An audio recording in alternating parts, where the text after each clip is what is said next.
Hello, dear aspirants, and welcome to EduTap.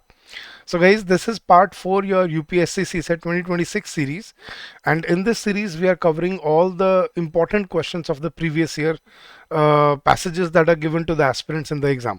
So, guys, this is a top 1000 question series, and in this series, we are going to target the top 1000 questions that we feel are important for your preparation and for your journey ahead. So, guys, जल्दी से session को like कर दीजिए, subscribe कर लीजिए अगर आप यहाँ पहली बार हैं, एंड पूरा सेशन देखिएगा ताकि आपको समझ आए कि कैसे पैसेजेस को पढ़ के समझा जाता है, फिर उनको ब्रेक डाउन किया जाता है, एनालाइज किया जाता है, और फिर क्वेश्चन के डिमांड पे हमें आंसर ढूंढना होता है. So we will get to that. चलिए गाइस, तो शुरू करते हैं. बट आगे बढ़ने से पहले मैं आपको सबसे पहले अपने मास्टर कोर्स के बारे में बता देता हूँ. उसका लिंक आपको इस वीडियो के डिस्क्रिप्शन में मिल जाएगा. नहीं तो guys, I take only 10 seconds to help you out कि how can you enroll your self in this. Guys, आपको बस क्या करना है, अपने ब्राउज़र पे जाना है और ब्राउज़र पे जाके आपको टाइप करना है edutap.in. सिर्फ edutap.in सर्च करना है, you will land on our home page. यहाँ पे आपको सारे कोर्सेज दिखेंगे हमारे, और ये है हमारा सी सैट कोर्सेज. इस पर जब आप क्लिक करते हैं तो you will be redirected to our UPSC CSAT master course. Guys, इसमें आपको सारे सब्जेक्ट्स की quants, reasoning, English live classes मिलेंगी एग्जाम से पहले. कॉन्सेप्ट क्लासेस रिकॉर्डेड ऑलरेडी वहाँ पे गिवन है.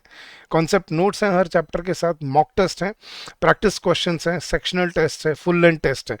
Now what else do you need. और इस कोर्स की वैलिडिटी है पूरे 12 महीने, तो आप अगले साल जुलाई तक इसको यूज कर पाओगे. So come join us and start your preparation with us. ठीक है, इस पे अभी हम फ्लैट 70% ऑफर कर रहे हैं, तो 70% डिस्काउंट है इस पे. The coupon code is CSAT70. You can see that on your screen. ठीक है, तो जाइए, जल्दी से जुड़ जाइए और अपनी प्रिपरेशन को स्ट्रीमलाइन कर लीजिए. शुरू करते हैं गाइज. अच्छा, सबसे पहले मैंने आपको एक तो पिछले लास्ट वीक मैंने आपको एक होमवर्क पैसेज दिया था. मैंने कहा था इसका आंसर मैं आपको अगले वीक बताऊंगा. तो चलिए गाइज, मैं आपको इसका आंसर बताता हूँ आज. All humans digest mother's milk as infants, but until cattle began being domesticated 10,000 years ago, children once weaned मतलब जब एक बार बच्चा दूध पीने की एज से बड़ा हो जाता है, जैसे 2-2.5 साल तक बच्चा दूध पीता है माँ का, उसके बाद जब वो छोड़ देता है, तो children once wean no longer needed to digest milk. वो क्या कह रहे हैं कि पुराने टाइम पे सिर्फ बच्चे माँ का दूध पीते थे. कब तक? जब तक ये हमने गाय भैंसों को, कैटल को हमने डोमेस्टिकेट करना शुरू नहीं किया था, उससे पहले तक. As a result they stopped making the enzyme lactase which breaks down the sugar lactose into simple sugars. तो वो क्या कर रहे हैं, इसकी वजह से क्या होता था कि जो एंजाइम लैक्टस है वो उनकी बॉडी में बनाना बंद कर देते थे, जिससे शुगर लैक्टोज को ब्रेक डाउन किया जाता है सिंपल शुगर्स में. After humans began herding cattle, it became tremendously advantages to digest milk, and lactose tolerance evolve independently among cattle herders in Europe, the Middle East and Africa. कि भाई ऐसा होने के बाद जब उन्होंने देखा कि गाय भैंसों को हमने अपने घर में बांधना शुरू कर दिया, डोमेस्टिकेट करना शुरू कर दिया, तो it became tremendously advantageous to digest milk. फिर दूध को डाइजेस्ट करना बहुत ही एडवांटेजियस माना जाने लगा. लैक्टोज टॉलरेंस इवॉल्व, और लैक्टोज टॉलरेंस इवॉल्व हो गई independently among people of Europe, Middle East and Africa. Groups not dependent on cattle such as Chinese and Thai remain lactose intolerant. और जो जिन जगह पे कैटल को डोमेस्टिकेट नहीं किया है, जैसे चाइनीज है, चाइना है, ताइवान है, थाई है, इसी का थाईलैंड वगैरह, यहाँ पे जहाँ पे डोमेस्टिकेशन नहीं हुआ कैटल का, वहाँ पे आज भी वो लैक्टोस इंटॉलरेंट होते हैं. आपने देखा होगा गाइस के वो लोग अभी भी लैक्टोस इंटॉलरेंट होते हैं, उनके वहाँ पे दूध इतना कॉमन फीचर नहीं है जितना कॉमन हमारे यहाँ पे है. तो उसने क्या अजम्पशन दिया है guys, which of the following is the most logical assumption कि what can be considered as true after reading the passage. तो ऑप्शन पढ़ते हैं. About 10,000 years ago, the domestication of animals took place in some parts of the world. ये 10,000 years ago, ये तो यार ये fact है, ये assumption थोड़ी है. A permanent change in the food habits of a community can bring about a genetic change in its members. Yes, कि अगर हम फूड हैबिट्स को चेंज करते हैं पूरी कम्युनिटी में, तो उससे जेनेटिक चेंज भी आ जाते हैं. यही उसने बोला भी है कि जहाँ पे डोमेस्टिकेशन शुरू हुआ, वहाँ पे लोगों की जो लैक्टोस इंटॉलरेंस थी वो ख़त्म हो गई. ठीक है, और जहाँ पे कैटल हर्डिंग नहीं हुई, वहाँ पे आज भी लोग लैक्टोस इंटॉलरेंट हैं. तो yes, valid point. Third, lactose tolerant people only are capable of getting simple sugars. ये एक्सट्रीम ऑप्शन होते हैं गाइस, ओनली, नेवर, ऑलवेज, इनको पढ़ते ही एलिमिनेट कर दिया करो. And people who are not lactose tolerant can not digest any dairy product. ये बात तो हो भी नहीं रही है और ना ही लॉजिक है इस बात का। तो ऑप्शन 1 या 2 ही वैलिड थे, और 1 और 2 में भी I clearly feel option B was your clear answer. Okay, a permanent change in the food habits of a community can bring about a genetic change in its members. That's true. चले guys, आज के passage शुरू करते हैं। ये था अभी तक आपका होमवर्क पैसेज। आज भी मैं आपको होमवर्क पैसेज देके जाऊंगा, जिसका आंसर अपने इस वीडियो के कमेंट सेक्शन में बताना है। बट पहले अपने प्रैक्टिस पैसेजेस करते हैं। विच of the following is the message that is essentially implied. क्या मैसेज दिया है? छोटा सा पैसेज है, एक लाइन का, तो देखते हैं 2 लाइन का। इन द लास्ट डेकेड, पिछले दशक में, the banking sector has been restructured with a high degree of automation and products that mainly serve the middle class and upper middle class society. सही बात है यार, देखो पहले लेजर्स होते थे, कंप्यूटर, लेकिन जब से आने लगे, कंप्यूटराइज्ड हो गया, एटीएम आ गए, ऑनलाइन बैंकिंग आ गया, तो ये सारे जो प्रोडक्ट्स हैं वो मिडिल क्लास और अपर मिडिल क्लास को ध्यान में रखते हुए बनाए गए हैं। तो उसने क्या बोला है, पिछले 10 सालों में the banking sector has been restructured with a high degree of automation and products that mainly serve middle class and upper middle class society.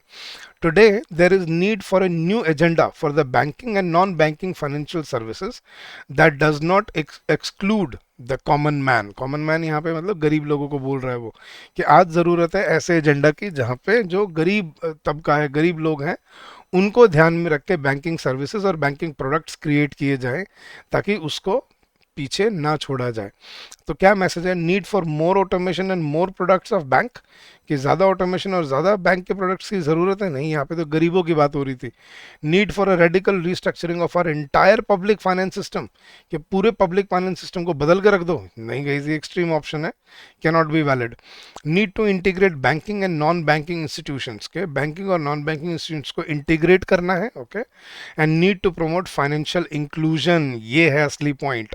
Financial inclusion समझते हैं आपके, जितने भी पिछड़े वर्ग के लोग हैं उन सभी को ऑर्गेनाइज्ड इकोनॉमी में लाना, उनको तक बैंकिंग सर्विसेज पहुंचाना, that is called financial inclusion, and that was the valid point है। तो ऑप्शन ए, बी या सी ठीक नहीं थे, the correct answer was option number D, कि we need to promote financial inclusion, के जितने भी लोग हैं, देखो कोई भी बैंकिंग प्रोडक्ट हो, सबको बेनिफिट मिलना चाहिए उसका। ये नहीं कि सिर्फ वो अमीरों को या मिडिल क्लास लोगों के बेनिफिट के लिए, गरीबों तक भी पहुंचने चाहिए उनके बेनिफिट्स। तो वो है सबसे इंपॉर्टेंट चीज उसने बोली है यहाँ पे। तो need to promote financial inclusion is the right answer. चले गए, इस नेक्स्ट पैसेज पे चलते हैं। उसने 2 स्टेटमेंट्स दी हैं और पूछा है इनमें से कौन सी स्टेटमेंट्स वैलिड है। तो ये स्टेटमेंट मत पढ़ना गई पहले, नहीं तो फिर बायस आ जाएगा दिमाग में। सिर्फ ये पढ़ो क्वेश्चन की डिमांड क्या है, और फिर अपने क्वेश्चन को मतलब पैसेज को पढ़कर आंसर करना है। चले गए, देखते हैं। Safe and sustainable sanitation, sanitation मतलब सीवेज और ये सब, safe and sustainable sanitation in slums has immeasurable benefits to women and girls in terms of their health, safety, privacy and dignity. बिल्कुल सही बात है कि सेफ और सस्टेनेबल सैनिटेशन मतलब जैसे क्लोज्ड बाथरूम्स हैं भाई, अगर ये मतलब स्लम्स तक नहीं पहुंचेंगे, ठीक है, तो वुमेन की सेफ्टी, हेल्थ, प्राइवेसी सबको खतरा है। तो उसने क्या बोला, safe and sustainable sanitation in slums has immeasurable benefits to women and girls in terms of their health, safety, privacy, and dignity. However, women do not feature in most of the schemes and policies on urban sanitation. हालांकि जो policies हैं urban sanitation की, जो policy और schemes हैं, उसमें औरतें खुद दिखाई नहीं पड़ती, वो खुद ही नहीं है पॉलिसी मेकिंग में, मतलब उनको इंक्लूड नहीं किया जाता। The fact that even now the manual scavenging, manual मतलब खुले में शौच करना, the fact that even now manual scavenging exist once to show that not enough has been done to promote pour flush toilets and discontinue the use of dry latrines. के अभी भी ये लोग खुले में शौच करने जाते हैं, इससे यही पता लगता है कि इतना एफर्ट नहीं दिया गया है कि पोर फ्लश टॉयलेट्स को अवेलेबल कराया जा सके सभी के लिए। A more sustained and rigorous campaign needs to be launched towards the right to sanitation on a very large scale. और एक sustained और rigorous campaign चलाना पड़ेगा on the launch towards the right to sanitation on a very large scale. This should primarily focus on the abolition of manual scavenging. और इसका main focus क्या होना चाहिए, manual scavenging को खत्म कर दिया जाए। अब क्या स्टेटमेंट दिया गया इस देखते हैं। Urban sanitation problems can be fully solved by abolition of manual scavenging only. कि सिर्फ मैनुअल स्क्वेंजिंग को बंद करने से सारी प्रॉब्लम सॉल्व हो जाएगी, नहीं, अवेयरनेस भी लानी है, लोगों को अवेलेबल भी कराने हैं पोर फ्लश टॉयलेट, तो सिर्फ इसी से नहीं होगा, ये एक्सट्रीम ऑप्शन होते हैं गाइस, ठीक है, इनको हमेशा ये गलत मान के चला करो, ये कभी ठीक नहीं होंगे। And second, there is a need to promote greater awareness on safe sanitation practices in urban areas, that's true, कि सेफ सैनिटेशन को प्रमोट करना बहुत ज़रूरी है, सस्टेनेबल सैनिटेशन की प्रमोशन बहुत ज़रूरी है। तो option two, second statement was valid, so only option two is the correct answer, ठीक है। चलिए इस नेक्स्ट पैसेज पे चलते हैं। उसने एक इन्फ्रेंस पूछा है आपसे। इन्फ्रेंस क्या होता है guys? A logical key point that can be taken out from the passage. तो पढ़ते हैं। Understanding of the role of biodiversity, biodiversity का रोल समझना हाइड्रोलॉजिकल साइकिल में। Understanding the role of biodiversity in the hydrological cycle enables better policy making. उससे आप better policy making कर सकते हो अगर आप बायोडाइवर्सिटी का रोल समझते हो। हाइड्रोलॉजिकल मतलब पानी के साइकिल में, पानी नदियों से आता है बारिश के थ्रू, ठीक है, फिर हम उसको यूज़ करते हैं, फिर यहाँ से बह के वो समुद्र में चला जाता है, वहाँ से इवेपोरेट होकर वापस आता है। तो इस साइकिल को समझने के लिए और इस पर पॉलिसी मेकिंग के लिए आपको पहले बायोडाइवर्सिटी को समझना ज़रूरी है। The term biodiversity refers to the variety of plants, animals, microorganisms and the ecosystems in which they occur. Okay, biodiversity का मतलब क्या है? जो plants, animals, microorganisms और जो ecosystems हैं जो उसको create करते हैं, वो बोलती है आपकी biodiversity. Water and biodiversity are interdependent. उसने क्या बोला है? पानी और बायोडाइवर्सिटी जो है वो इंटरडिपेंडेंट है, मतलब पानी के बिना बायोडाइवर्सिटी नहीं और बायोडाइवर्सिटी के बिना पानी नहीं है। In reality the hydrological cycle decides how biodiversity functions. Yes, ये सच्चाई है कि हाइड्रोलॉजिकल साइकिल से डिसाइड किया जाता है कि बायोडाइवर्सिटी कैसे काम करेगी। यहाँ पे पानी ज़्यादा होगा तो ज़्यादा ऑर्गेनिजम्स होंगे, ज़्यादा जानवर होंगे, ज़्यादा पेड़ होंगे, पानी कम होगा तो कम होंगे। In turn vegetation and soil drive the movement of water. और इसी की वजह से क्या होता है? बेनिफिट क्या है? जितना ज़्यादा वेजिटेशन होगा और सॉइल अच्छा होगा उतना ही ज़्यादा मूवमेंट ऑफ वाटर भी होगा, तो वो एक दूसरे को इंटरडिपेंडेंट है एक दूसरे पे ना। उसने क्या बोला है? Every glass of water we drink has at least in part pass through fish, trees, bacteria, soil and other organisms. ये हर ग्लास जो हम पानी पीते हैं वो कहीं ना कहीं किस किस चीज़ से होके गुजरा है? वो कोई ना कोई मछली, ट्री, बैक्टीरिया, सॉइल या अदर कोई ऑर्गेनिज्म से होके हमारे तक पहुंचा है, साफ होके। Passing through these ecosystems it is cleansed and made fit for consumption. इसके इन इकोसिस्टम के थ्रू होके निकलता है तब ये साफ होता है और पीने लायक बनता है। The supply of water is a critical service that the environment provides. के भाई बहुत ज़रूरी सर्विस है पानी की सप्लाई, जो इन्वायरमेंट जो मतलब प्रकृति हमें देती है।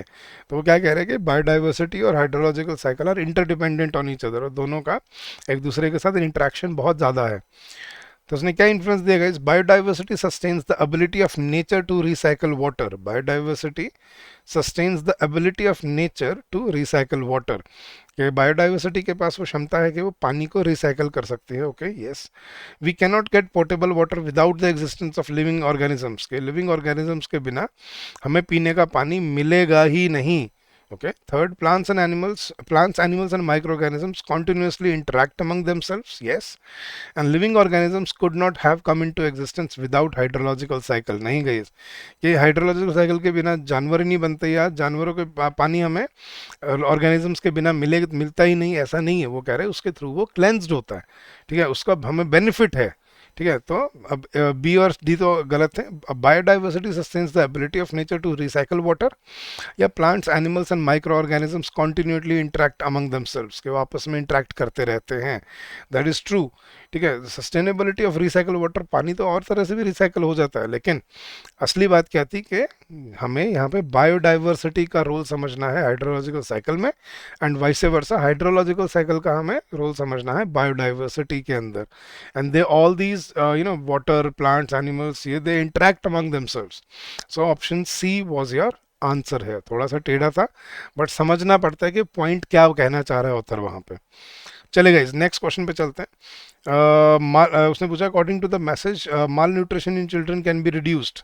कैसे बच्चों में माल न्यूट्रिशन कम किया जा सकता है? ऑप्शन मत पढ़ना नहीं तो बायस हो जाएगा दिमाग में। तो हमें ये ढूंढना है कि बच्चों में माल न्यूट्रिशन मतलब जो न्यूट्रिशन की कमी है उसको कैसे कम किया जा सकता है, तो चलिए पढ़ते हैं। Malnutrition most commonly occurs between the ages of 6 months and 2 years। ज़्यादातर माल न्यूट्रिशन 6 महीने से 2 साल के बीच में होता है। This happens despite the child's food requirements being less than that of an older child. कि ये तब होता है जब एक बड़े बच्चे से मतलब बहुत थोड़ा खाना छोटा बच्चा खाता है। Malnutrition is often attributed to poverty, के ज़्यादातर मतलब माल न्यूट्रिशन को बोला जाता है गरीबी की वजह से होता है। But it has been found that even households where adult eat adequate quantities of food, more than 50% of children under 5 do not consume enough food. के ये नहीं है कि सिर्फ गरीबों को ही माल न्यूट्रिशन होता है, जो ठीक ठाक घर है उसमें भी जो 5 साल से छोटे बच्चे हैं वो इनफ फूड वो कंज्यूम नहीं करते जहाँ पे फूड अवेलेबल है। The child's dependence on someone else to feed him और her is primarily responsible for malnutrition. कि बच्चा जो डिपेंडेंट होता है किसी और को उसका खाना खिलाने पे, वो प्राइमरली मतलब रिस्पॉन्सिबल है माल न्यूट्रिशन का। ये कारण है कि क्योंकि बच्चा खुद से नहीं खा सकता उस एज में, तो कोई ना कोई खिलाने वाला होना चाहिए, और खिलाने वाला नहीं है तो फिर माल न्यूट्रिशन होगा। Very often the mother is working and the responsibility of feeding the young child is left to an older sibling. कि ज़्यादातर क्या होता है, माँ तो अपने काम पे निकल जाती है, काम सभी कर रहे हैं आज लोग, तो उसके जो बच्चे को खाना खिलाने की रिस्पॉन्सिबिलिटी है वो कोई बड़े भाई या बड़े बहन पे आती है। It is therefore crucial to increase awareness regarding the child's food needs and how to satisfy them. तो इसलिए अब ज़रूरी हो गया है कि बच्चे की फूड नीड्स को समझना और उनको कैसे उसको सेटिस्फाई करना, ये अभी हमें अवेयरनेस इस पर बनानी पड़ेगी। It is become crucial for that. चलिए गाइस, तो उसने क्वेश्चन पूछा, malnutrition in children can be reduced if the children have regular intake of food. के बच्चा रेगुलरली खाना खाए, इससे कम किया जा सकता है। After they cross the age of 5, के 5 के बाद कम किया जा सकता है। If the food needs of younger children are known, के बच्चों की फूड नीड्स आगे हमें पता है कि क्या मैक्रोज हैं माइक्रोज हैं, कितना खाना होना चाहिए, कितना खाना है, उसको क्या खाना है, कब खाना है, कितने इंटरवल पे खाना है, वो सब हमें पता होगा तो कम किया जा सकता है। And fourth, if the responsibility of feeding younger children is given to adults. Guys यहाँ पे क्लियर आंसर जो था कि अगर हम बच्चों की फूड नीड्स को समझेंगे तब जाके हम क्या कर सकते हैं, हम माल न्यूट्रिशन को एड्रेस कर सकते हैं। That is what he is trying to say. हमें पता ही नहीं है कि बच्चे की नीड्स क्या है, जहाँ पे घर में खाना अवेलेबल भी है वहाँ पर भी नहीं खिलाया जा रहा है उनको, या वो नहीं खा पाते, माल न्यूट्रिशन हो जाता है क्योंकि वो नीड्स की हमें पता नहीं है कि नीड क्या है एक छोटे बच्चे की शरीर की। So option C according to me is the right answer. चलेगा, इस तो ये थे आज के आपके होमवर्क मतलब आपके प्रैक्टिस पैसेजेस, और ये है आपका आज का होमवर्क पैसेज। ठीक है, मैं पढ़ता हूँ आपके लिए। आपका आंसर आपने मुझे इस वीडियो के कमेंट सेक्शन में देना है। We generally talk about democracy, but when it comes to any particular thing we prefer a belonging to our caste or community or religion. कि हम वैसे तो डेमोक्रेसी की बात करते हैं, लेकिन किसी पर्टिकुलर चीज़ की बात है तो हमारी कास्ट, कम्युनिटी और धर्म आ जाता है।